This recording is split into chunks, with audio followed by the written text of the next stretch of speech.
Good morning, student. Today we are learning of what is a fuel. What is a fuel उसके बारे में हम सीखेंगे. Fuel क्या है. ऑलरेडी मैंने ये चैप्टर में बहुत बार डिस्कस किया है. फ्यूल क्या है, you know this very well. Fuel क्या है मैंने ये चैप्टर के स्टार्टिंग में 2-3 बार आपको समझाया था. So recall that the sources of heat energy for domestic and industrial purposes are mainly wood, charcoal, petrol, kerosene, etc. These substances are called the fuels.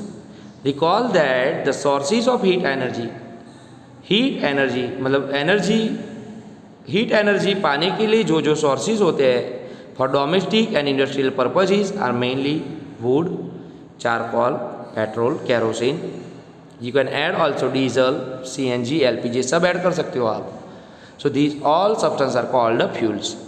A good fuel is one good अच्छा fuel यह होता है which is readily available जो easily readily available हो.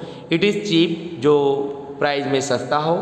It Burns easily in air at a moderator rate वो moderate rate से हवा में अच्छे से जल सकता हो.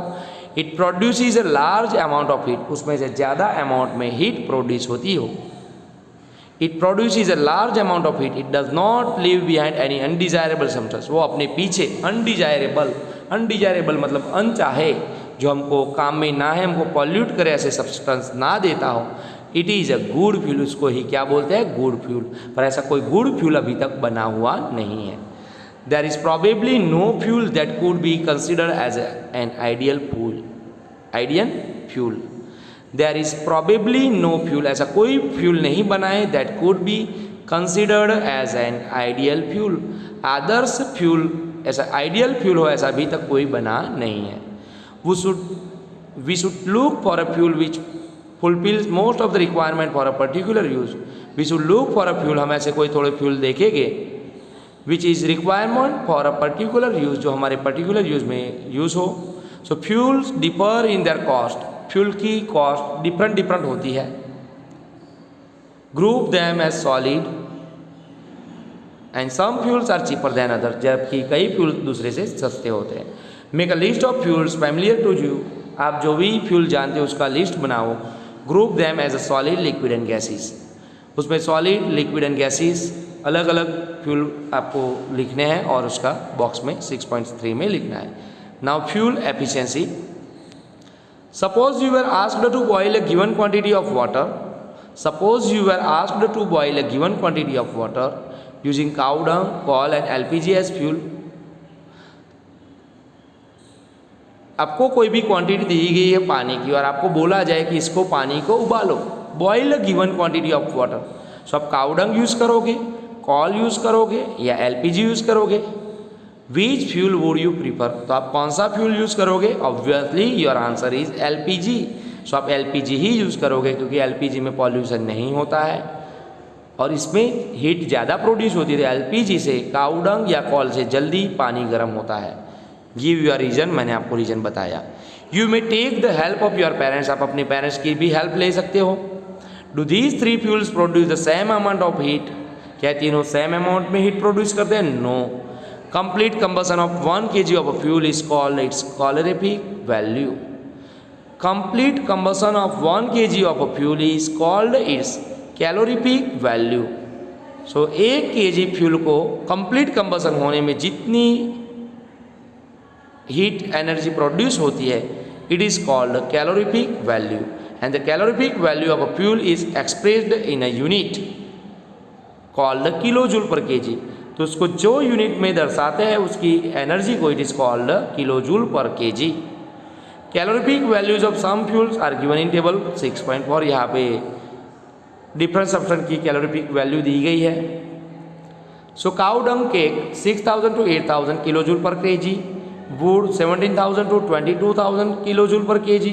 कॉल में 25000 to 33000 kilo joule per kg. Petrol में 45000, kerosene 45000, diesel 45000, methane 50000, CNG 50000, LPG 55,000, biogas 35,000 to 40,000 and hydrogen 1,50,000. तो सबसे फर्स्ट नंबर में ज़्यादा एनर्जी प्रोड्यूस होती हुई हीट एनर्जी ऐसा कौन है. हाइड्रोजन. और हाइड्रोजन के बाद में है एलपीजी। सो सबसे ज़्यादा हीट प्रोड्यूस करने वाला होता है हाइड्रोजन एंड उससे बाद में आता है LPG. So it is a good fuel. Now burning of fuel lead to harmful products. Burning of fuels, fuel जलने से इट इज़ हार्मफुल प्रोडक्ट को हार्मफुल करता है ये। The increasing fuel consumption has harmful effect on the environment. Increasing fuel consumption मतलब ज़्यादा consumption में, ज़्यादा मात्रा में अगर फ्यूल को यूज़ किया जाए so it is harmful for the environment. Environment के लिए बहुत ही घातक, हार्मफुल होता है। So first one we are discussing about carbon fuel. So carbon fuels like wood, coal, petroleum release unburned carbon dioxide. So I am repeating this again. Carbon fuels like wood, Lakra, coal, कोयला, petroleum release unburnt मतलब 100% जला हुआ ना हो ऐसा। So ये क्या निकालते हैं गैसेस फॉर्म में, तो unburnt carbon particles and these fine particles are dangerous pollutants causing respiratory disease. And these fine particles are dangerous pollutants. तो ये जितने भी कार्बन पार्टिकल्स जो होते हैं डेंजरस पॉल्यूटेंट, बहुत ही खतरनाक पॉल्यूटेंट्स, प्रदूषक होते हैं, जिससे respiratory disease such as asthma जैसे सांस की बीमारियां, रेस्पिरेटरी डिसीज मतलब सांस की बीमारियां होती है। Then incomplete combustion of these fuels gives carbon monoxide gas. अगर उसका इनकम्प्लीट कंबसन हो, अपूर्ण दहन हो, उसका इनकम्प्लीट कंबसन अगर हो, so this gives us carbon monoxide gas. उसमें कार्बन मोनोऑक्साइड गैस निकलता है and carbon monoxide is a very poisonous gas. वो बहुत ही जहरीला गैस होता है। It is dangerous to burn coal in a closed room. तो कोई बंद रूम में कोयले को जलाना बहुत ही डेंजरस होता है। So the carbon monoxide gas produced can kill person sleeping in that room. अगर ऐसे रूम में कोई पर्सन भी सोया हो और उसमें कार्बन मोनोऑक्साइड गैस प्रोड्यूस हुआ हो तो वो मर भी सकता है। Then third one, combustion of most fuels releases carbon dioxide in the environment. Combustion से ज़्यादातर fuel releases carbon dioxide in the environment, environment में कार्बन डाइऑक्साइड छोड़ते हैं। Increased concentration of carbon dioxide in the air. Increased concentration मतलब ज़्यादा मात्रा में carbon dioxide अगर एयर में होगा so is believed to cause global warming. उससे ग्लोबल वार्मिंग की भी इफेक्ट होती है। Then number 4, burning of coal and diesel releases sulphur dioxide gas. तो कोयले को या डीजल को ज़्यादा जलाने से उसमें सल्फर डाइऑक्साइड गैस निकलता है। It is an extremely suffocating and corrosive gas. ये बहुत ही सफोकेटिंग मतलब सांस लेने की तकलीफ हो और कोरोसिव नुकसानदेह ऐसा गैस होता है। More over petrol engines give of gases oxide of nitrogen. So petrol के इंजन उसमें से नाइट्रोजन गैस प्रोड्यूस करते हैं, नाइट्रोजन डाइऑक्साइड वो प्रोड्यूस करते हैं। So oxides and sulphur and nitrogen dissolve in rain water. तो ऐसे सल्फर डाइऑक्साइड या nitrogen dioxide dissolve in water and form acid. तो ऐसे ऑक्साइड जब बारिश जब गिरती है तो ऐसे ऑक्साइड और रेन दोनों की प्रोसेस होने के बाद उसमें से एसिड बनता है। So such rain is called acid rain. I am repeating this again. Oxides of sulphur and nitrogen dissolve in rain water. ये जब रेन वाटर के साथ मिल जाते हैं एंड दे फॉर्म एसिड, उसमें से एसिड बनता है। Such rain is called acid rain. ऐसी रेन को एसिड रेन कहते हैं। It is very harmful for crops. तो पाक जो होते हैं, धान जो उगाए जाते हैं उसके लिए बहुत ही हार्मफुल होता है। बिल्डिंग्स एंड सॉइल, मकानों और मिट्टी के लिए भी ये बहुत ही हार्मफुल होता है।